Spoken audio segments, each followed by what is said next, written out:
Hi, welcome to Punchline Talks, the business breakfast briefers. I'm Mark Owen, and each week I invite a panel of business experts to review the morning newspapers, find out what's happened in their own individual business, their own individual business sector, and finally, what's happened, what caught their eye in this week's Punchline. But before I start, I'd just like to thank our fantastic sponsors, Hazelwood's Accountants and Business Advisors, and we couldn't do the show without them. Okay, let's meet the panel. We've got Councillor Richard Cook.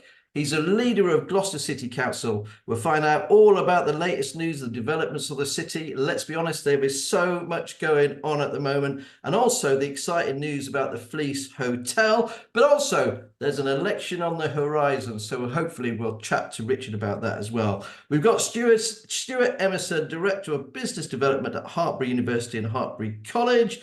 Oh, so much going on there. And I owe him a tenner as well, so I can't leave the country. And finally, last not least, new to the show, we've got Dominic Cook, no relation of the other cook, and hopefully too many cooks don't spoil the broth or spoil the show. But Dominic is the joint MD of Tombs Developments, whose young carpenter apprentice has just won Apprenticeship of the Year. So we'll find out all about that and about the business as well. So welcome to Punchline Talks, guys.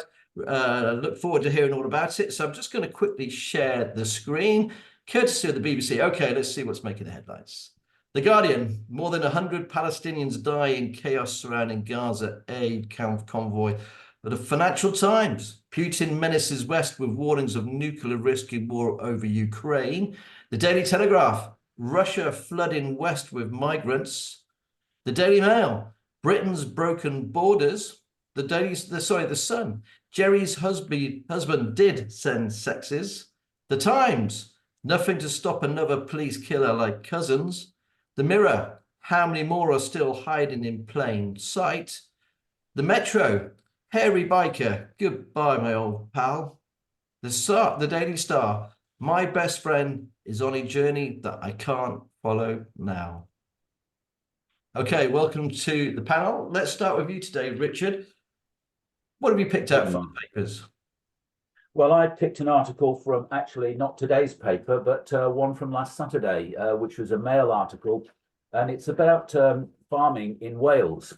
They have a project there known as a Sustainable Farming Scheme, whereby the Welsh Government insists that Welsh farmers plant 10% of their farms with trees and leave another 10% of their farms for general nature use. And unless farmers do that, give up 20% of their land for that scheme, they get no subsidies. Well, that's a heck of a big stick for an industry which relies on subsidies. You must give away 20% of your ground in order to prove that you're sustainable. I know when we talk about climate change that we need to talk about sticks and carrots. But the Welsh Government seems to have really got all the farmers in Wales very, very angry over this policy because it's all stick and no carrot. I mean, it's funny you should say that. Obviously, we've been in Welsh myself. It's the same way that they've dropped the speed limit to 20 miles an hour on lots of roads. Of course, what's actually happened, they didn't realise, but a lot of buses aren't going to, meeting the timetables because they're a lot slower. So, if you're a bus driver, you're not going to break the speed limit. I mean, it's another thing, isn't it? I mean, I don't know. You can understand why they're doing it, but it just seems to be completely over the top. Yes, it is completely over the top. You need to mix carrots and sticks when talking about climate change. It's all about behavior change. 70% of climate change initiative or climate change problems are at the individual level. So it's individuals who need to change their behavior. Universities like Hartpury and others have all sorts of technological innovations that they're introducing, but unless people are prepared to adapt their behavior to use those and to make changes, we're never going to get on top of the climate change problem. It's all about behavior change, and to get people to change their behavior, you need to mix the stick with the carrot. And unfortunately, the Welsh Government seems to be beating the farmers to death with a carrot. If they can't get subsidies, then they're not going to be profitable. And if they're, with 20% of their land lost to them, how are they going to be profitable in any case? It's an impossible dilemma for them. I feel very, very sorry for them. It's also about food security. We need as much farmland as possible, especially with the war in Ukraine. It goes to show how much we need that. I'm going to ask you very quickly, Rich, because I'm always interested in about the green waste, and we put out our bins, in the front of our houses. I think the green waste collection is fantastic. I really do. It must have been a game changer when the council did that. Are you talking about the garden waste? Yeah, garden waste. Yeah, sorry. Yeah, the garden waste is all collected on a fortnightly basis, as you know, and it then goes up to Hempstead to an area at the top of the recycling centre where it's processed and turned into compost over a 12-week period. It's really interesting just to have a look at how they do that, because they just roll it over and over a period of 12 weeks. And then they take out the finest stuff at the end and sell it back to the market, to farmers, to other growers, because it's very, very rich in fertile soil, fertile compost. And what about the incinerator as well? Is that working well with the collections and stuff they can't take, can't get rid of? That's apparently, well, it's run by the county council rather than the city council. But apparently the county is really pleased with it, because energy's been so expensive, they're making a mint out of it. And in fact, they're one of the few councils that's happy with their financial position, purely because of having the incinerator and the amount they've been able to sell that energy for. Yeah, I think they made around, was it 35 million or something from it? It was quite I think the last I heard was 15 million, but yeah, I don't follow that in great detail. It was just a conversation I was having with the leader of the county council. Well, he's going to be on the show very shortly, so I'll ask him when he's here, Mark Hawthorne. Okay, thanks ever so much for that, Richard. We go over to you, Stuart. What have you picked out from the papers today?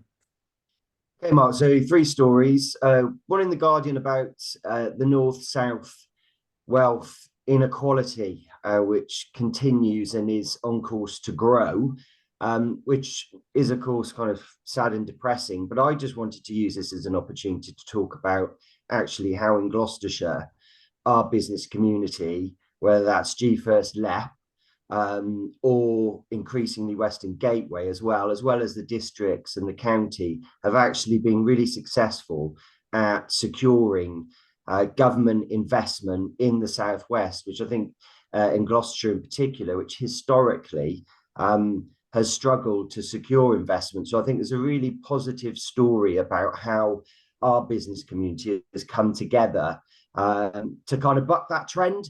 But there continues, we need to continue that investment. But whether it's the FSB, the chambers, yourself, Mark, the districts and the councils, and as I say, I was with Western Gateway on Monday night at an event, and they're really trumpeting brilliant projects in the region, such as the Deep project, such as the vertical farm in Lydney. Yeah, we've got a really good story to tell. Can I just stop you yeah, there? Sure. I mean, they've got nothing, Western Gateway have got nothing to do with getting the Deep and the virtual farm. No, I don't understand what they do. They just don't really. I'm sorry, I don't get it. So it's a nascent organization, isn't it? It's growing. So what they were actually hosting the Office for Investment on Monday, and what the Office for Investment look at doing is securing really large investment from outside the UK, 100 million plus investments. So although they weren't involved in those specific ones, they're absolutely involved in trying to secure more investment in the future in Gloucestershire and across the Western Gateway patch. They haven't, compared to the Midlands Engine and the Northern Powerhouse, they're at the kind of beginning of their journey. But the more we can shine a light, as far as I'm concerned, on our patch and have a stronger voice in government, and be able to champion the brilliant businesses and opportunities in the region, for me, that's a really positive story. So you don't see it as another Quango, Southwest RDA, that kind of thing then? Well, I think historically the RDAs were seen as quite successful as driving investment into the patch. As far as I'm concerned, as the story suggests, there is too much money being sucked into the southeast. If we're to have a stronger voice locally and regionally. We need those organisations who have those connections into central government to champion our region, because we know locally what brilliant stories and businesses and opportunities we have. So I think they've got a positive role to play, Mark. Okay, sorry to stop you there. Let's go quickly. Yeah, not at all. Stories, okay. I think the other article yesterday was one by Polly Tongby. I'm going to leave the politics out of it, but she was talking about education and the state of education in our country at the moment, and how we can look to kind of transform that in the years ahead. I think we had Sure Start centres, which were deemed a successful project, but a lot of those have closed. We need to focus more on children being happier and less of the kind of tick box exercise, more of a focus on critical thinking, extracurricular activities such as sport and so on. And then thirdly, more investment into FE. I think our colleges around the country do a great job actually in terms of vocational routes into employment. And I think the more investment into our colleges, the better. And then lastly, I think the big one in the Financial Times is about the budget next week. Hunt's got a huge, the Chancellor's got a huge job on his hands with an election ahead. People are still struggling, businesses are still struggling, and I think that's going to be a really interesting week ahead of what we all know is a general election year. Well, I totally agree. I mean, not being funny, Richard, not playing the politics card, but you must be sitting there thinking, come on, Mr. Hunt, draw something out for us decent. Pull a rabbit out of the bag, pull a rabbit, pull a tractor, pull some feed, pull anything out of the bag to save you guys. Well, we saw what happened last year as a result of no rabbits out of hats, and I feel the same is likely this year as well, unless something amazing happens. Okay, all right, we'll come back to that. Thanks ever so much. Hey, Stuart, thanks ever so much for that. Dom, great to see you.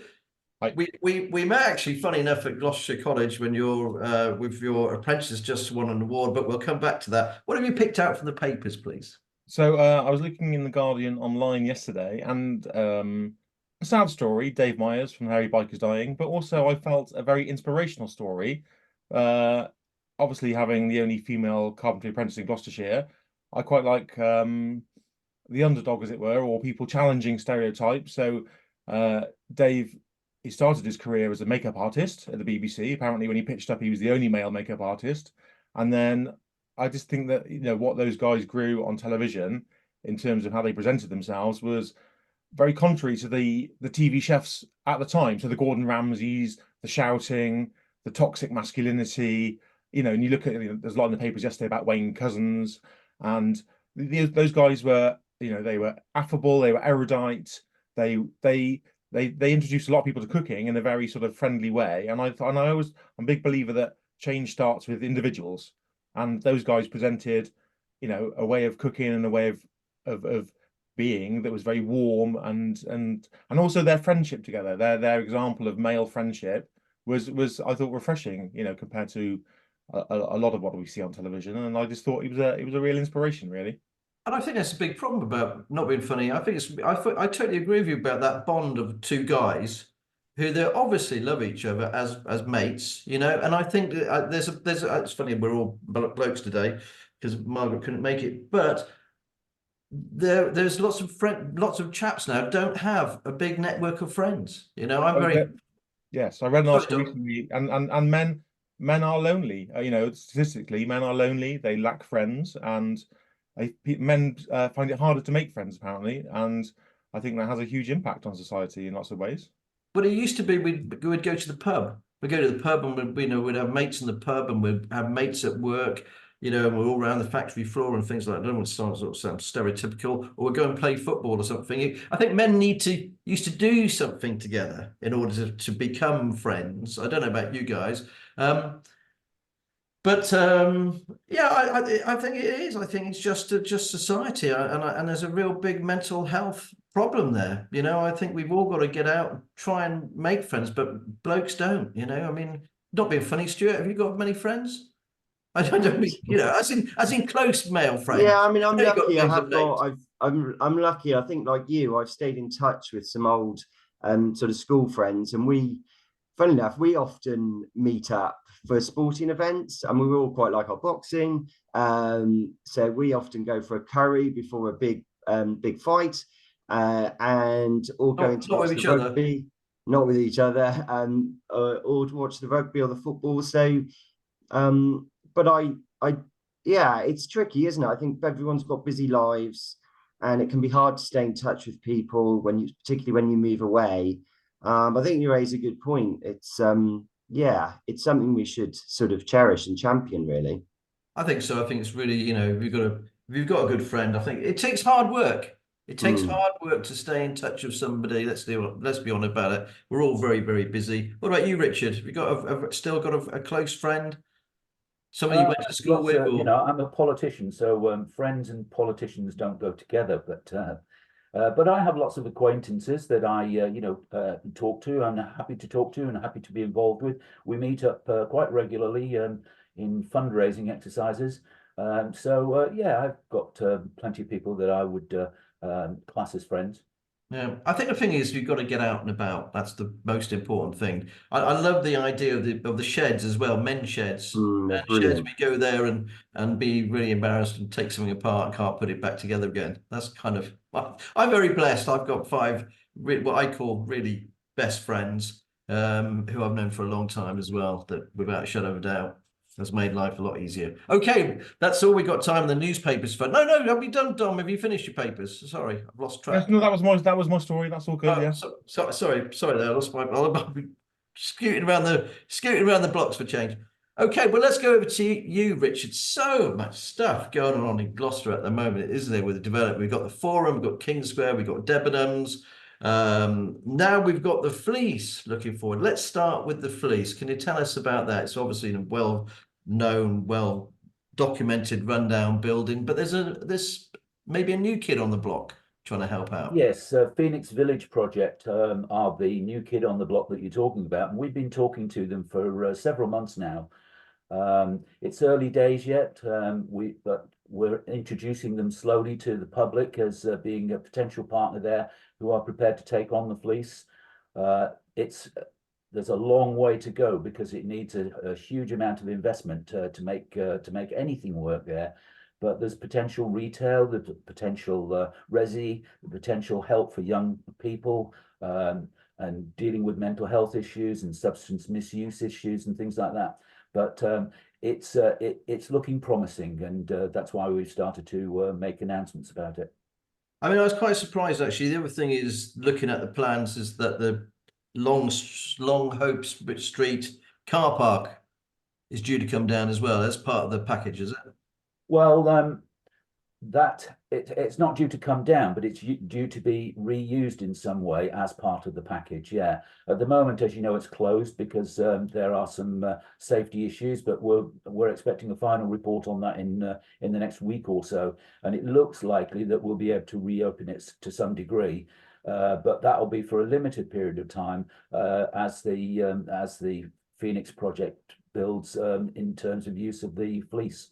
So, I mean, surely if you knock down the car park and build some flats in there and stuff, that might finance the Phoenix project. It may do.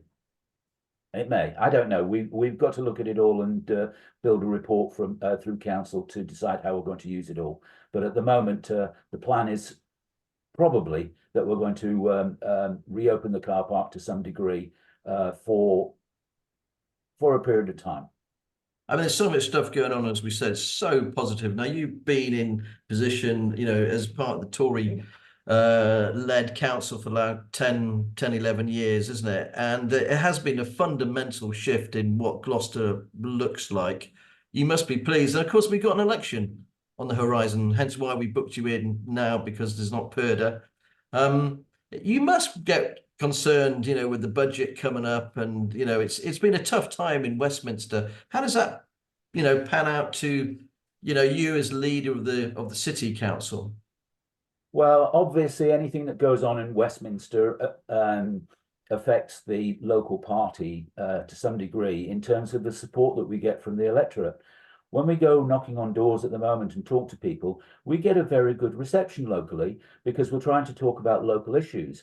And as you said, there's so much going on in Gloucester at the moment with everything that we're working on. Last year, did you know that we built 1,354 houses in Gloucester and surrounding areas, 417 of which were affordable. So that's the highest number that we've ever built since our records began in a single year. It's a huge amount that's going on in Gloucester, in housing, in regeneration, and in culture. We have three areas: the Guildhall and Gloucester Culture Trust, and another, who got MPO status from the Arts Council last year. That's brought another £1 million of revenue over the next 3 years for those organisations to continue to grow and develop. So in every way, which way you look at Gloucester, we're doing well. The only issue is, like everybody else, we don't have enough money. Yeah, I mean, it's the money squeeze, isn't it? Just, it's so tight for councils everywhere, all over the country. I mean, old Mr. Hunt, he's got a budget coming up. Are you going to sit there with your fingers crossed? Is he going to pull a rabbit out of the hat for the Tory party from where you're sitting, Richard? It's difficult to see him having the ability to do so, because they've got ring-fenced budgets for the NHS, for defence, for education, and so on. So the areas that are left to be squeezed are local government and the judicial system. So we always been squeezed, and it's difficult to see how he can change that. He's only got a limited amount of money available. How he can give us more without affecting the ring-fence budgets, I don't know. So I'm not holding out a great hope that we'll see a complete change in attitude by the government. I mean, personally speaking, I don't think you should cut taxes. I think it should just be invested better, you know, and, you know, our services, public services are being squeezed so much, you know. Anyway, thanks ever so much for that, Richard. Thanks for being so honest about it as well. Hey, Stuart, let's go over to you in Hartpury, another place that is just developing and growing and adapting. I mean, goodness gracious. And you've got a celebrity on the board or whatever. How come you got Martin Clunes? How the hell did you do that? We have got Martin Clunes. Yeah, I guess that's the kind of sort of big announcement that Hartpury put out in recent weeks. So Martin Clunes, the well-known actor from Doc Martin, Men Behaving Badly, and other shows, is our inaugural Chancellor. So it's a bit of a milestone for Hartpury in its kind of college and then its university journey. And he's, yeah, so although he's well known for his acting, he's actually a real lover of animals. So he's got his own farm down in Devon, home to sort of horses, cows, sheep, chickens, dogs, cats. And he's also really interested in driving kind of positive change, animal welfare, particularly in equine as well. So we're delighted to have him as our Chancellor. He's a really likable individual. And I mean, to answer the question that came about, we asked him, and he was delighted to accept. He knew about Hartpury because of our specialisms, and we're delighted to have him on board. I think it's a really great appointment. So have you met him? Has he rocked up there? He's been to Hartpury a number of times. I haven't met him yet, but our chief exec, who I think showed you around Hartpury recently, has obviously met him, and he'll be at our graduation ceremonies in the future. And who knows, you might get him on the show, Mark, with a big interview. This is what I'm gunning. This is what I'm gunning for, mate. This is what I'm gunning for. Yeah, so we'll when he pops down there, hey, I've got to do a punchline. I've got to do a punchline talk, Stuart. You got to line up. You have, buddy. Yeah. What else? So that's exciting news. Yeah, no, that's great. It's lots of other exciting projects. So we're continuing to invest in our facilities, staff, and students. So the other big project is our university learning centre, which, as you come up the drives on the left-hand side, that was part of the Levelling Up Fund project we had in partnership with Forest Dean District Council. So that's a new learning centre that will support 2,000 students, state-of-the-art teaching rooms, library facilities. That should come online in the summer, and it will really transform the student experience, importantly. Then I guess we've got some new courses that I've spoken to you about as well, Mark, and thank you for highlighting some of those. So one's a new business management degree, which we're launching this September. But there's also a new biological sciences degree, and there's an MBA top-up. So I'm particularly pleased to see those kind of business-related courses come into the Hartpury mix, because there's a real demand for them. And then I guess as we head into Easter, we've seen some brilliant success on the sporting front. So our women's Bucks University team are league champions. They're led by Natasha Mohunt, a Forest sort of success story, who plays for Gloucester Hartpury Women. Our netball team also doing really well. And hold on, Stuart, you can't go for every team, mate. You know, Dominic's chopping out the bit to come on the show and tell us all about his company. You know, you got 15 seconds left. 15 seconds left. Well, I'll just plug, if this goes out in the next kind of 24 hours, Gloucester Hartpury Women are playing at Kingsholm tomorrow against Exeter, a repeat of the final from last year when 10,000 people turned up to support them. Come along, support Gloucester Hartpury Women's rugby team, possibly the best women's rugby team on the planet. There we go. That is a plug and a half. Thanks ever so much for that, Stuart. Can't get a bit more enthusiastic than that. Okay, let's go over to Dom, see if you're enthusiastic. Dom, great to meet you. As we said earlier, I met you first at Gloucester College, actually, where your apprentice, carpenter apprentice, young lady, won a national award. Can you just tell us about that, please?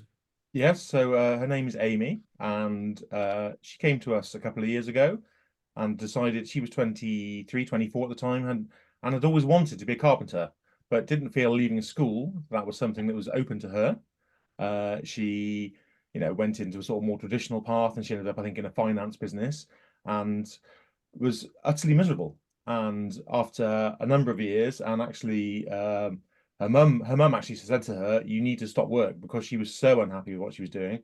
And I spoke to her mum at the regional awards that she won before she got to the national, and her mum said she is a different girl now. She is, happy and lively, and clearly, out of the 752,000 apprentices in the country, she's, top of the tree. So she's done incredibly well, and it's purely based on merit.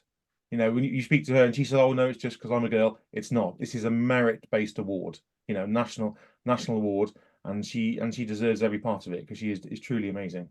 But also, you've got to manage that process. I've had 7 apprentices, Dom, let's be honest. And you must be incredibly proud, you and your business partner, Ian, for I better say what you do, actually. Come on, tell us about we have just a small construction company. We do refurbs, we do new builds. We'll pretty much do anything what people are willing to pay us for, in the construction industry. My business partner, Ian, was a chartered surveyor in London for many years. When he moved back to Cheltenham about 15 years ago, we sort of combined forces, and I had already had a construction company, and we did a small job together, and then we decided the collaboration worked very well. So then we went into business together, and it's blossomed from there, really, and it's been a great journey, and really successful. Because on your website, obviously, you've got some great different types of buildings, stuff that you've done as well over the years. It's a real eclectic mix. We do. So we recently renovated Seven Springs House, which used to be the school for kids that maybe hadn't fitted into the regular school system, shall we say. We've renovated that from a sort of derelict former school building, and that's now a family home that they use for holiday lets, and it's that was marvelous. 170 years old. We've also built passive houses, so fully home automated, SIPS panel modern construction with ground source heat pumps, PV panels, every sort of green technology you can think of. So we would do anything across the whole board. So well, Richard Cook would be a big fan of that, because he's a big green guru and a big fan of anything energy efficient. I mean, the housing market itself is a difficult place at the moment, isn't it? Because you read in the papers all the time, or we report on it all the time. Materials going up, labor going up. You price a job, it's a difficult thing to get right. We were very lucky in lockdown, is that we were on a project that we were self-contained. We were doing one of our own projects. We're actually converting the doctor's surgery in Churchdown.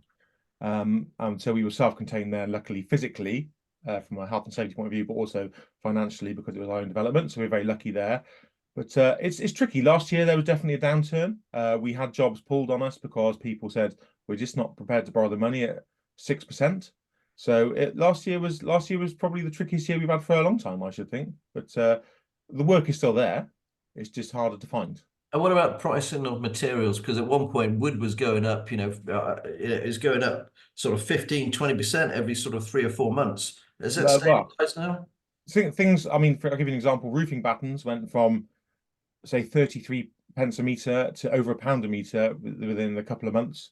Things have come down slightly, not back to where they were clearly, but still things are at least probably twice as expensive as they were 4 years ago. So, material costs are hugely increased, which obviously impacts on the bottom line and impacts on people's ability to do the projects they want to do. Labour is probably is similar cost, Labour is expensive though. There is a massive skill shortage in the construction industry, and the skilled people that we use, they want paying a reasonable salary. And I often find there's some a snobbery, shall we say, in that people who don't work in the construction industry think that, well, they're only manual workers and so they should work for peanuts. And it's not the case. We have a lot of incredibly skilled and highly qualified people that work for us, and they deserve to be paid a decent wage. And so I'm quite passionate about that. I'm quite passionate about raising the profile of people within construction and them being recognised as having proper skills and and take some pride in what they do. I couldn't agree with you more. Couldn't agree with you more. I mean, why to build a wall or to do the guy I had somebody in my hall recently laying some parquet flooring.